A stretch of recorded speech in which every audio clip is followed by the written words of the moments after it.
بسم اللہ الرحمن الرحیم۔ یہ وظیفہ کرنے سے اللہ پاک سے جو بھی مانگو گے مل کر رہے گا۔ یہ وظیفہ جس نیک مقصد کے لیے بھی کریں گے اس مقصد میں کامیابی آپ کا مقدر ہوگی۔ یہ جادوئی وظیفہ کر لو، دولت آپ کے گھر آنے کو ترسے گی۔ اتنی دولت آ جائے گی کہ آپ گنتے گنتے ہی تھک جاؤ گے۔ اتنی دولت آ جائے گی کہ آپ گن نہیں پاؤ گے۔ محترم ناظرین، چلتے پھرتے اس اسم مبارک کو پڑھنے سے آپ ایک دن پہلے کروڑ پتی بن جائیں گے۔ آج آپ کی خدمت میں ایک بہت ہی خاص اور مجرب وظیفہ لے کر حاضر ہوا ہوں۔ یہ روحانی وظیفہ اللہ کے نام کا وظیفہ ہے، تو یہ وظیفہ جو کوئی بھی کرتا ہے چند دنوں میں، جیسے کہ 3 دنوں سے منسوخ کیا گیا ہے، چند دنوں میں وہ شخص اتنا مال و مال ہو جاتا ہے کہ اسے خود کو سمجھ نہیں آتی کہ کہاں سے آ رہا ہے۔ اللہ تعالیٰ کی ذات انسان کے لیے رحمان و رحیم ہے۔ وہ اپنے بندے کو اپنا نام پکارنے سے اس قدر رزق فراہم کرتے ہیں، اس قدر وافر رزق عطا فرماتے ہیں کہ وہ بندہ اپنے رب کا شکر ادا کرتے کرتے نہیں تھکتا۔ تو آپ لوگ یہ وظیفہ ضرور کریں، انشاءاللہ آپ کو وہاں سے رزق حاصل ہوگا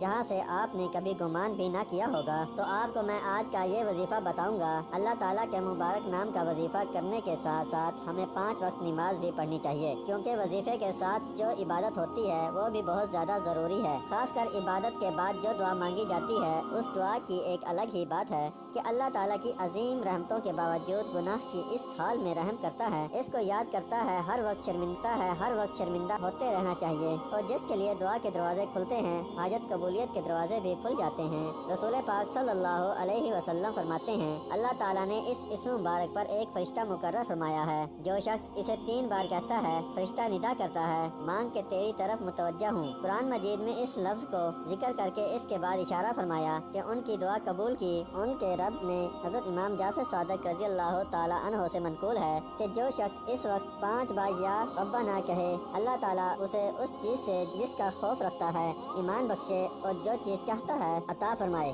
پھر یہ آیات تلاوت کی اور اسماء حسنہ کا فضل خود کشیدہ نہیں، یعنی اللہ تعالیٰ کے مبارک ناموں کی فضیلت اور ان کی برکت تو ظاہر ہی ہے۔ تو اللہ کا نام لے کر جو بھی بندہ دعا مانگتا ہے اس کی دعا قبول کر لی جاتی ہے۔ صحیح حدیث میں نبی کریم صلی اللہ علیہ وسلم نے تعلیم فرمائی کہ یوں دعا کی جائے، الہی میں تجھ سے مانگتا ہوں، تیری طرف متوجہ ہوتا ہوں، میرے نبی حضرت محمد صلی اللہ علیہ وسلم کے وسیلے سے جو نبی ہیں، یا رسول صلی اللہ علیہ وسلم، میں نے حضور کے وسیلے سے اپنے رب کی طرف متوجہ کی، میری حاجت پوری ہو جائے۔ صحیح بخاری میں ہے کہ امیر المومنین حضرت عمر رضی اللہ تعالیٰ عنہ نے یہ دعا کی کہ الہی ہم تیری طرف توسیع کرتے ہیں۔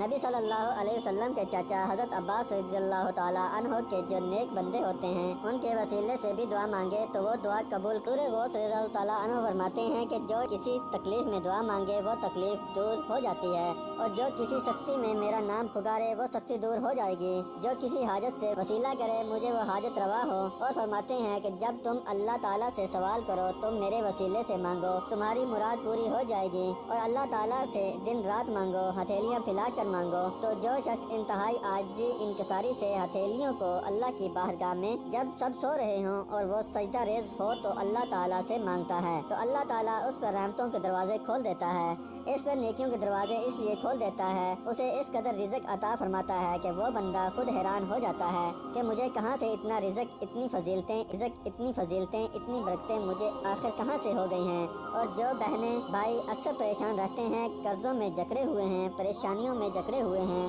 قرضے اس قدر ہیں کہ بڑھتا ہی جا رہا ہے اور رزق ہے کہ وہ آ ہی نہیں رہا، اور اگر کوئی کاروبار شروع کرتے ہیں اور وہ کاروبار چل ہی نہیں پاتا، یا کہ انہیں دولت چاہیے اور دولت نہیں مل رہی۔ بعض لوگ یہ کہتے ہیں کہ دولت ہر وقت نہیں مانگنی چاہیے، تو دولت حاصل کر کے بھی انسان غریبوں کی مدد کر سکتا ہے، صدقہ کر سکتا ہے، خیرات کر سکتا ہے، تو دولت مانگنا کوئی بری بات نہیں ہے، یہ اللہ تعالیٰ کے دین ہے۔ اگر اسے حاصل کر لیا جائے اور یہ کچھ برا نہیں ہے تو اللہ تعالیٰ سے کثرت سے مانگتے رہو۔ آپ صلی اللہ علیہ وسلم نے فرمایا اگر تمہارے گھر میں نمک بھی ختم ہو جائے تو وہ بھی اپنے رب سے مانگا کرو، تو پھر دولت کیوں نہ مانگیں۔ آپ کو یقین نہیں آئے گا کہ 3 دن لگاتار آپ نے یہ عمل کرنا ہے، نہایت ہی آسان عمل ہے۔ تو آپ نے اس عمل کے لیے باوضو ہونے کی ضرورت نہیں، بس آپ پاک ہوں۔ تو آپ نے کیا کرنا ہے کہ جب بھی یہ عمل کرنا ہے، اگر آپ باوضو ہیں تو یہ اچھی بات ہے، جب آپ نماز ادا کر لیں، نماز ادا کرنے کے بعد آپ نے جب جائے نماز سے کھڑے ہونا ہے تو آپ نے چلتے پھرتے یہ عمل شروع کر دینا ہے، اور ایک دن میں صبح شام تک آپ نے جتنا ہو سکے آپ پڑھیں۔ اس کی کوئی تعداد متعین نہیں ہے، آپ صبح سے شام تک جب آپ کو ذہن میں آئے، جب یاد آئے، آپ اس کو پڑھتے رہیں، لگاتار پڑھتے رہیں۔ پڑھنا کیا ہے؟